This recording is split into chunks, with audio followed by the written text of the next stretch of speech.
ito po ang gagawin nating fertilizer. Yan po. So, kung gusto po ninyong malaman kung paano ito natin gagawin, samahan po ninyo ako hanggang matapos ang ating video na ito.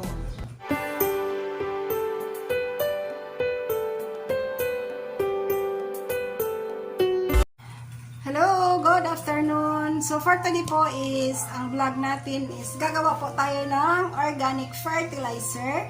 Ayan, mayroon po ako ditong malunggay.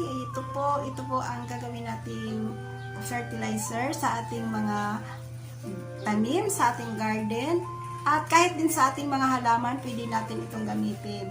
Ito po ang gawin natin pang-spray para po magiging mataba ang ating mga tanim.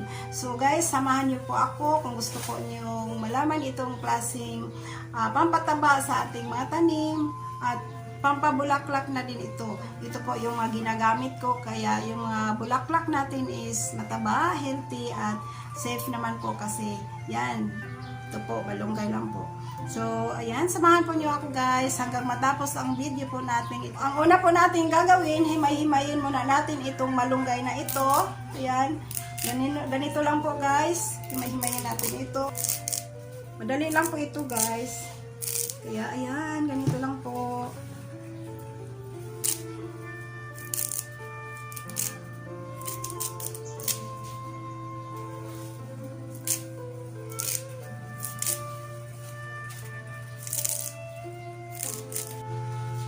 Ganito lang po guys, kailangan ibababad mo na siya sa tubig. Babad natin siya para po hindi siya magbara ang ating juicer.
So, ayun po guys. Ayan, mayroon na tayong nagawa na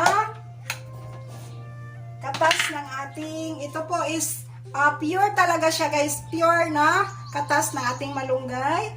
So, hindi ito pwede i-direct natin siya pagdilig sa ating mga halaman. So, ang gagawin po natin dito is maglagay po tayo sa 1 litrong tubig. Ito pong 1 litrong tubig na ito is lagyan po natin siya ng 6 na takip po. 6 na takip po guys, 6 na takip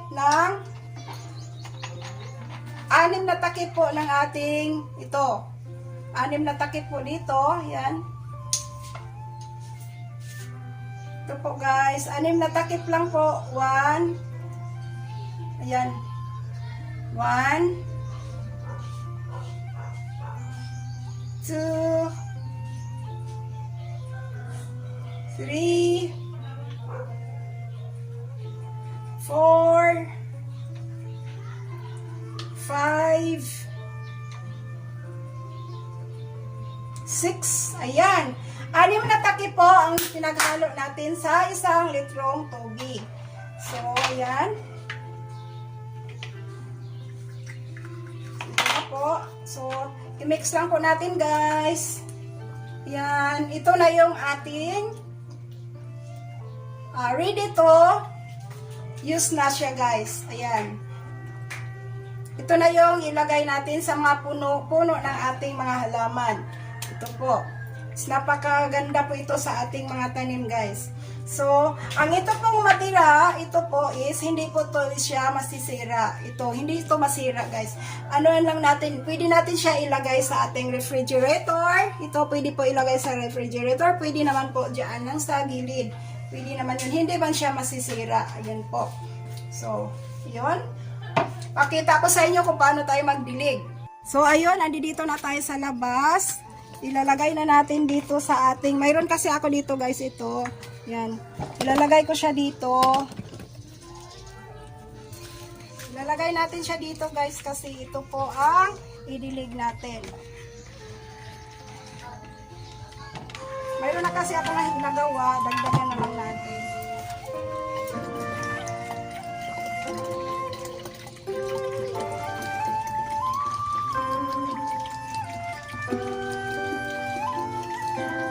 So, ayan, punta na tayo doon para magdilig na tayo sa ating mga halaman.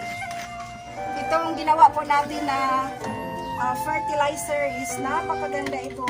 Pwede siya sa mga gulay, pwede din siya sa ating kahit anong tanim gan. Sa pagdilig po, guys, ayan, sa pagdilig po, ganito lang po ang pagdilig.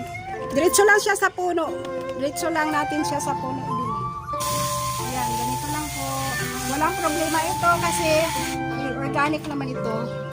Walang overdose, wala lahat.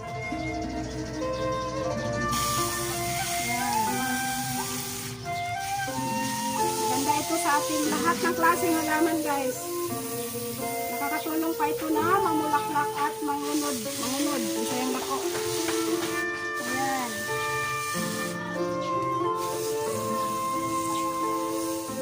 Ganito lang po ang pagdilig. Direct sa puno. Ayan.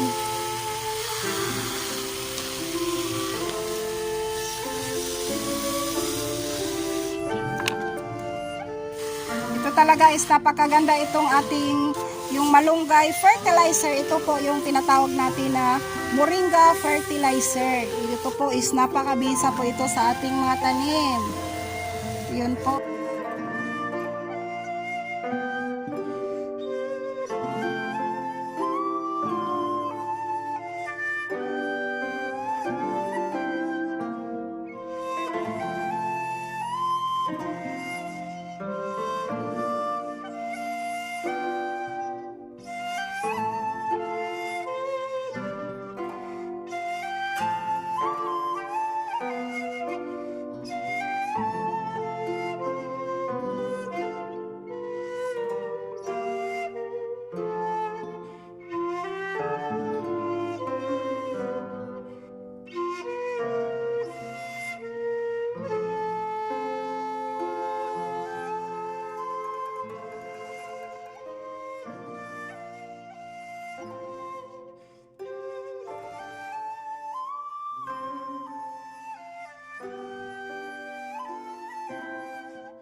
So, ayun guys, natapos na tayong maglagay ng ating Moringga Fertilizer sa ating mga halaman.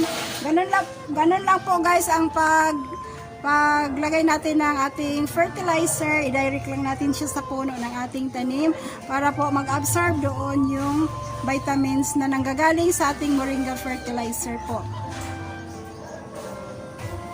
Ating Moringga Fertilizer is puno po siya ng vitamina at pwede rin siya sa mga halaman natin na namulaklak gaya ng orchids. Ayun po. At try lang ninyo po guys. Try ninyo. At sana po mayroon kayong napupulot dito sa ating video sa araw pong ito. At sana po i-try lang ninyo. Maganda siya guys. So wag pong kalimutan, subscribe and then smile. Keep healthy and be positive. Always remember, be better today than yesterday. So bye-bye everyone. Bye!